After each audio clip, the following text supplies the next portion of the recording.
Hello everyone, Adam here again from FourFourTwo. Now guess what? Guess what happened over on the weekend? What happened? Manchester City conceded 3 goals at home. What? 3 goals at home? That is so rare. That is absolutely unheard of. Yeah, it was to Tottenham.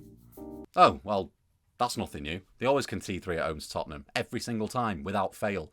So, why are we even making a video? Well, the matter of fact is they've actually conceded 10 goals in the last 4 games, which is simply unheard of. It's irrespective of the opposition at this point. When you think about how watertight they were last season against Real Madrid, Bayern Munich, keeping clean sheets at home to them, something has fundamentally changed. So we're going to delve into what that thing is. So to start things off, I want to take you back to the 5th of February 2023, so still this year, but it was a time where Manchester City went to Tottenham and lost, obviously. This time they didn't score, it was a classic 1-0 Harry Kane smash and grab. Familiar story at that ground for quite a few seasons now. And this was a lineup here. It was a flat 4-4-2 with Rico Lewis playing in that inverted left-back role, Bernardo Silva and Rodri operating in a sort of pivot, with Mahrez and Jack Grealish out wide and Alvarez and Haaland up top. So not the familiar shape that we became accustomed to towards the tail end of last season with that sort of John Stones inverted role, Ake as the left-back, Grealish and Bernardo out wide, Haaland as the lone striker up top. It doesn't look like that team whatsoever. The thing to note in this game, though, you can see from the stats here, Manchester City still retained most of the ball and seemingly had a lot of control on the game. And despite the fact that they won 1-0, what that would signify is that they didn't really get sucked into the affair. There was only 1 goal in the game. It wasn't the kind of basketball matches that we've been seeing in the last couple of weeks over at the Etihad, where it's just 3-3, 4-4, 3-2 in the Champions League. Like, this is unheard of. So even when City lost this game, it was a game that was lost by a fine margin, and for the most part, City sort of nullified the affair away from home, which is something that they're seemingly unable to do right now. So what has happened to change all of this? Well, İlkay Gündoğan has left the club. That's quite a glaring one. Don't need to overanalyse that. He was a source of goals, but also fundamentally, if you go back to his Borussia Dortmund days, was a 6 by trade in that Jurgen Klopp system, and sort of developed into a more box-to-box midfielder as the years went on. Now, City replaced Gündoğan with Mateo Kovacic, who is, of course, incredibly adept on the ball, very tidy, retains possession well, but don't quite have that goal-scoring prowess that Gündoğan did. So goals have been lost in the midfield. Whereas İlkay Gündoğan was Pep Guardiola's first signing, so a player who'd been there for 6 years and knew how to operate in that Pep Guardiola system to a T and was very adaptable. City have lost out on that. And of course, goes without saying, but Kevin De Bruyne, the other 8 in that system alongside İlkay Gündoğan, has been injured for the duration of this season, so City fans have also been missing him, and Pep's had to find a different solution. So who have the new 8s been? Well, Julian Alvarez and Phil Foden have predominantly been taking up the 8 roles in the new look City system, with Alvarez of course being a converted striker who was a goal-scoring threat predominantly last season, now having to defensively contribute a lot more, be a lot more press resistant and collectively press from the front in that sort of diamond in midfield that's going to be with Rodri and Phil. They've all tried to collectively press and it hasn't quite worked as well. The goals have come from a very different way this season, and we're going to talk about that later, but Alvarez predominantly is a striker by trade. Phil Foden as well, we've seen him playing Pep Guardiola's system predominantly from the right wing and left wing in seasons gone by, and he's now come into what some fans would argue is his more natural 8 position in the middle, because he's so good on the turn and he can drive forward and sort of have that nimble dexterity that gets him into the box and can create chances out of nothing. That's all well and good, but defensively again, the contributions haven't been there to the same level that İlkay Gündoğan and Kevin De Bruyne were supplying, which meant particularly in the Tottenham game on the weekend that Bernardo Silva had to come into that 8 role and Phil Foden was back on his favoured right wing, which caused a few more problems because Phil Foden isn't the best at defensively contributing from the right hand side either. That's more of Bernardo's speciality, but Bernardo's obviously had to come in there to try and give the midfield some more bite, and has ended up dropping back to a pivot position. I think a really perfect way to paint the picture of what is so wrong in Manchester City's middle of the park at the moment is to look at Giovanni Lo Celso's equaliser yesterday, because it is just something you would not have seen in a Man City team last season. So we'll go through it now. So as you can see here, Alvarez sort of playing off Haaland as a second striker goes to flick the ball on up towards him around the halfway line. Haaland then loses this aerial duel to Ben Davies, and this header from Ben Davies goes route 1 all the way up to the pitch into the feet of Heung-min Son on the edge of the D. So one defensive header from Ben Davies has bypassed Manchester City's entire midfield. And then that leaves Son and Lo Celso in a 2v2 on the D against Rodri and Diaz, with Akanji sort of dragged out wide to the right. And the duo get the better of Rodri and Diaz. And it is a fantastic finish, but that is a chance that has just been so easily created with a Route 1 header right through the heart of Manchester City's midfield and onto Rodri's doorstep, but not where Rodri likes to receive the ball, which is sort of on the edge of the D in the middle of the pitch, the centre circle. It's actually his own defensive third, which is just something that did not exist last season categorically. Another real problem with this new look Manchester City side is that, perhaps for the right reasons as well, I think a lot of City fans would argue, but Jeremy Doku is now firmly in favour of Jack Grealish in that team.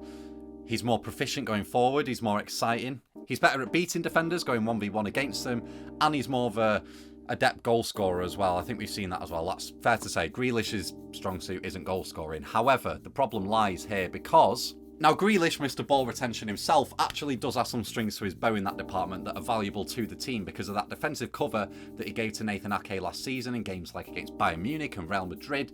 It's not something that can be overlooked. It really took the sting out of games, the similar way that sort of, I don't know, David Silva used to do it when he was in the Pep Guardiola systems and before then because of how good a player he was, but he just used to have the ability to almost freeze time, stop on the ball and slow everything down, and that's kind of what Grealish brought to the side last year. But City are sort of missing that.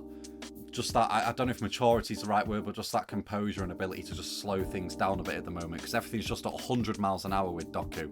And then, of course, combined with this, City, of course, signed Josko Gvardiol in the summer, who has to be integrated into the side because of how touted he is and how young he is and how obviously good he is. But this has been a slow teething period and Ake hasn't really been a mainstay in the side as much anymore. And he was absolutely flawless last season. And it really goes under the radar how many times that Ake manages to lock down really, really world-class and just very, very generally good right wingers like Bukayo Saka, Mohamed Salah, and also I would say Dejan Kulusevski. I think Ake probably should have been against Dejan Kulusevski one-on-one yesterday because he's no mug either. Now, my next point is going to be 2 points joined into one, so just stay with me. But the first player to talk about is Bernardo Silva, who, of course, has played the majority of his Manchester City career on that right-hand side. I think this time round, he's having to play in this 8 alongside either Alvarez or Foden, or sometimes from the right-hand side, have to drop into the pivot and supplement Rodri, because Akanji can't quite do the job required to supplement Rodri that John Stones can. And that's because John Stones is injured. So we saw this at Stamford Bridge 2 weeks ago. Bernardo is getting on the ball from deep line positions an awful lot at Stamford Bridge to try and take the sting out of the game, but he couldn't really do it on his own. What you then, of course, lose with Bernardo having the ball so often in this pivot position alongside Rodri is a lot of his attacking capabilities. You know, we saw him score 2 goals against Real Madrid for City in the Champions League semi-final last season, playing from that right-hand side and sort of ghosting in behind. He has got goals to his game, Bernardo, and he has got creative capabilities, but when he's being dragged this far in the pitch, it nullifies him to an extent. Although he is a Swiss Army knife and can play anywhere, you're losing a lot going forward by dragging Bernardo into this 6th position alongside Rodri, and it's creating this sort of domino effect of attacking redundancy throughout the team, because if you take Bernardo out of that attack, it slightly nullifies Foden a bit, or at least puts more individual burden on Foden to do something magical to create a goal. The same with Doku as well. This brings me to the biggest problem really, which is the simple fact that John Stones is not in the team, which completely negates Pep's ability to play the system that he wants. He's having to put Akanji from that right centre-back role into that pivot, and look, Akanji's a decent player, he's a decent centre-half, but he cannot play that role. It's like watching a baby gazelle try and learn to play football in anti-gravity or something. His limbs just don't move at the same pace that John Stones's do. His positional awareness isn't the same.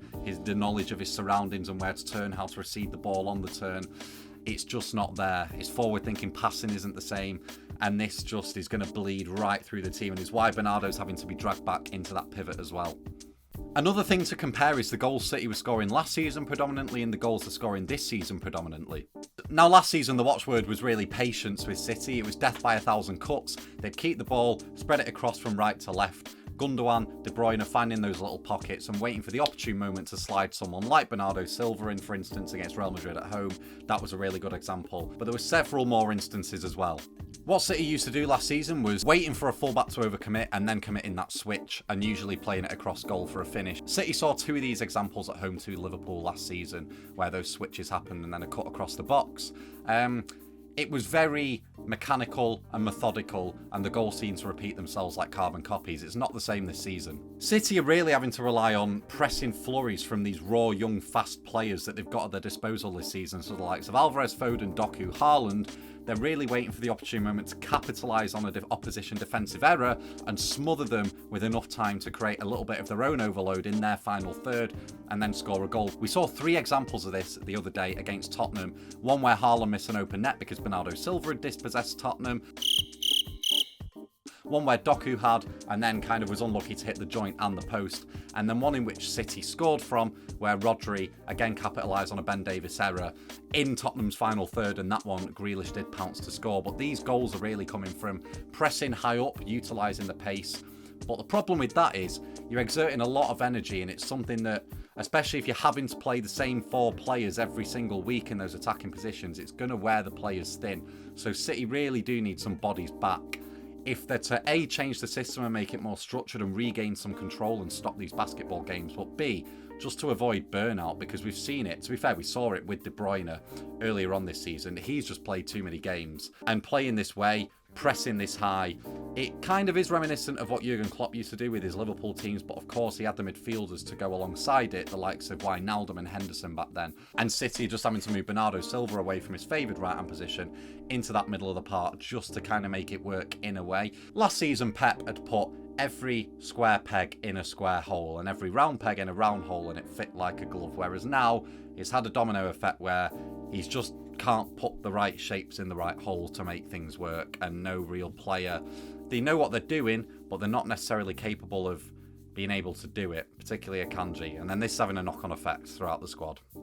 Anyway, you can let me know what you think the biggest problem is at Manchester City at the moment, and what you think could be addressed first and foremost to start making them ticking again, I guess. I mean, the media are going to sensationalise what's happened in the last 3 games with the 3 draws, saying City have been found out, and they have a little bit at the moment, but that's kind of been forced by the absentees, and once Pep gets his players back, I'm sure he's just going to find a solution. The machine that had so many working cogs in it last season has a few cogs clearly missing at the moment. So you can let me know what you think needs to be addressed first and foremost in terms of switching and changing personnel in that team.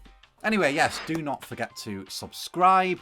I'll be back very, very soon. There's some midweek Premier League games this week, isn't there? City are away at Villa. We've got Doku out, Grealish out, Rodri out, De Bruyne out, Stones is back. But it's not looking good for that one either. So maybe on Friday I'll do my Manchester City are in crisis video, and you can all tuck in and enjoy that one. But for now, I won't be. But I'll be back very soon. Hope you've had a lovely day. I've been Adam Monk. Take care. Goodbye.